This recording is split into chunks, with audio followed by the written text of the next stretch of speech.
my friend Jasmine sent me a video of an interview of someone that went with her to Whispers Estates. Hi, I'm Kat, and we're going to be talking about my experience at Whispers Estate. Chanting, I can hear Jazz just like almost taunting things. One time she called something a low vibrational entity. And also called it low-key rude. I have never been so happy with anything in my life. And I just finished watching the video. The video was an interview of Kat and their experience of Whispers Estates. Kat acted as a middleman in this experience. There was a seance in the attic and then a ritual in the basement. And then Kat kind of acted as a barrier on the ground floor to make sure there was no mixing between the two events. And so Jasmine just kind of wanted to know my thoughts and reactions to it. I did have a lot of thoughts to the video, and I laughed a few times. Like, Kat's pretty funny. Probably not going to be in chronological order. Going with Kat's video, just the few things that I can remember. Oh, me personally, I have never had any kind of experience with spirits, ghosts, or anything paranormal with the other side. It's not that I don't believe in it. I just, even as a kid, I've never had any kind of experience. So now I have seen evidence of other people's experiences. So I do believe it has just never affected me. I have had no experiences.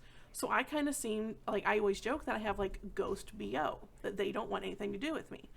Now, I have never researched whether or not the block is on my end, like I'm blocking them, or if they don't want anything to do with me.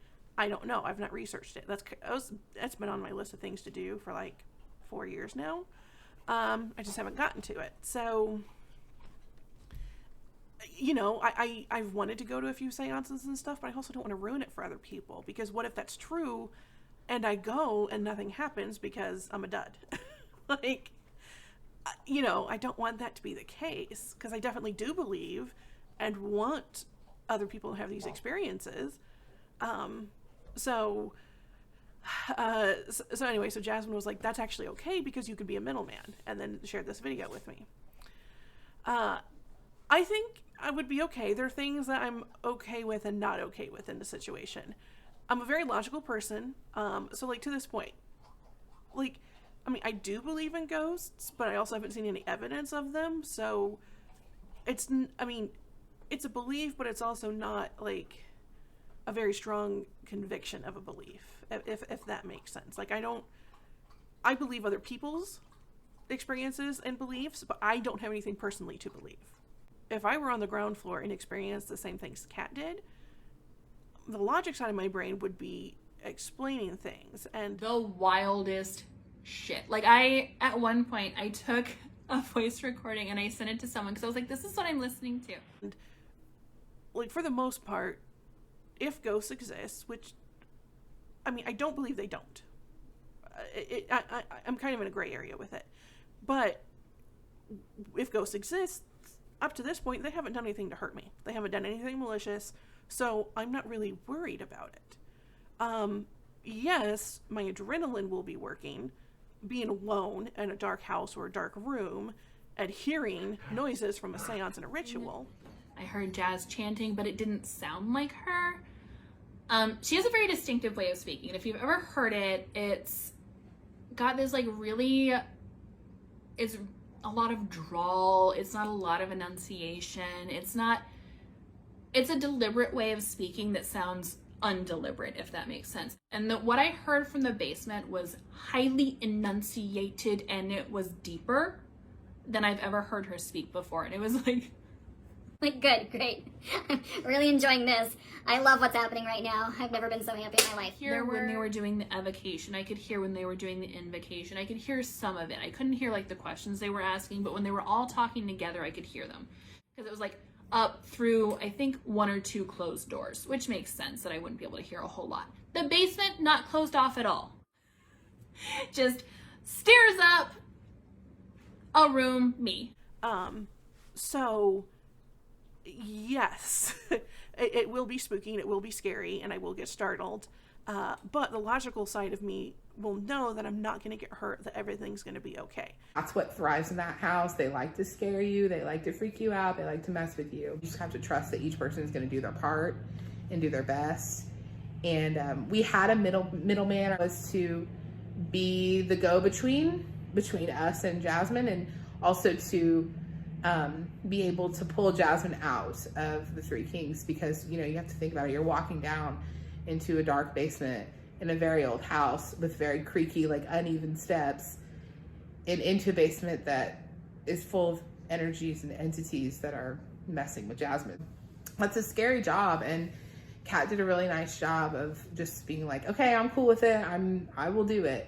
Powerful and capable, and also aren't going to let anything happen. Like anything that they do summon, bring in, invite, speak to, or whatever, they're powerful enough to also send back. So I'm not worried about my spiritual safety. To, at least from when we were all directed to basically have this done in 45 minutes, it would just be 10 times easier to get this done and then also pull Jazz out of the Three Kings ritual, because these entities are basically going to swarm around her and they're going to fuck with her, so that we can be upstairs in the basically attic doing the seance and get answers. So basically Jazz is the bait and we're doing the work. So she's doing the bait work and we are doing the pulling cards, invoking the spirit, and making sure that the entities are not coming to us but are staying there.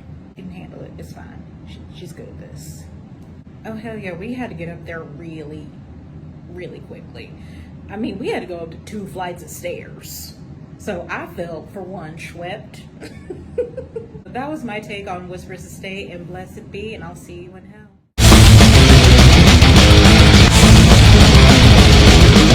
Otherworld safety. I'm not worried about that at all.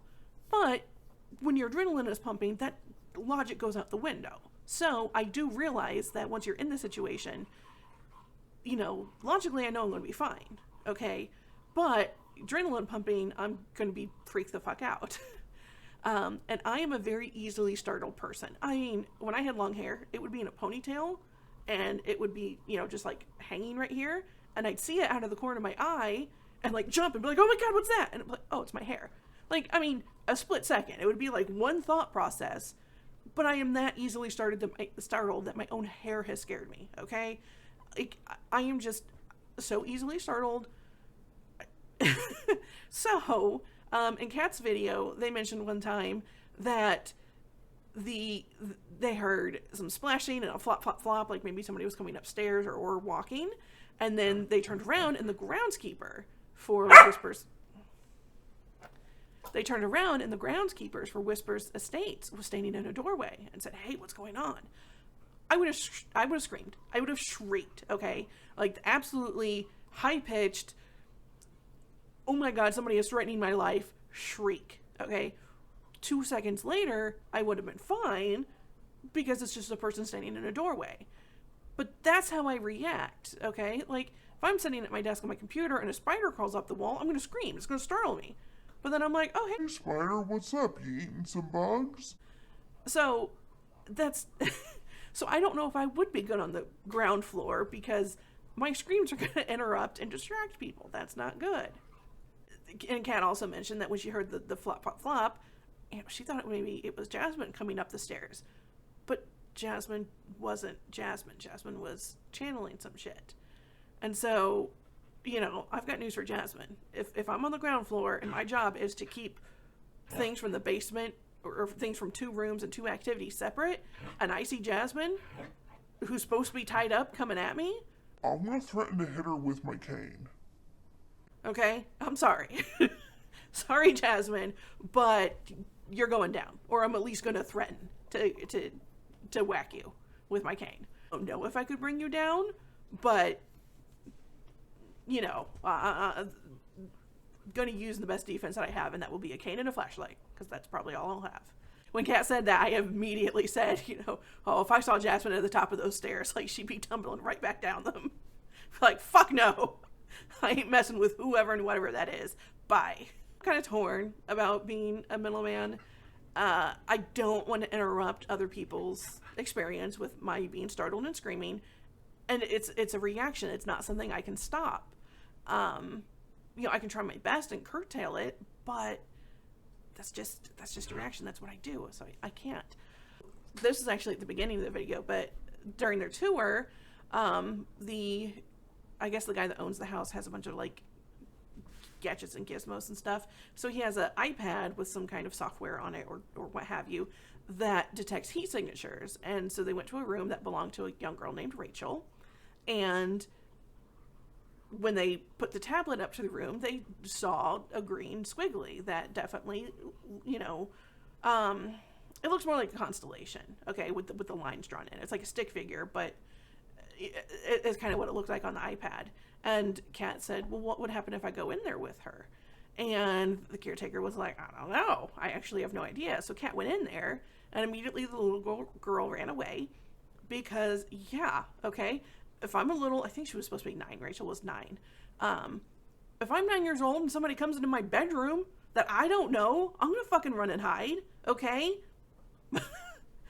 Whether I'm a ghost, a mermaid, or a bear, somebody walks into my room, I'm gone. I'm not going to wait around to find out why they're there, you know? And so eventually I think Rachel kind of came back out and was on the ceiling or kind of floating above. And again, if I'm a ghost, why am I going to walk?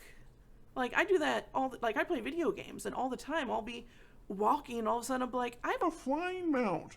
why is my ass walking like a pedestrian? I don't have to walk, why would you? So, absolutely, get on the ceiling, girl. Don't be basic. I also mentioned that from the outside, the house just looks kind of normal, Indiana farmhouse.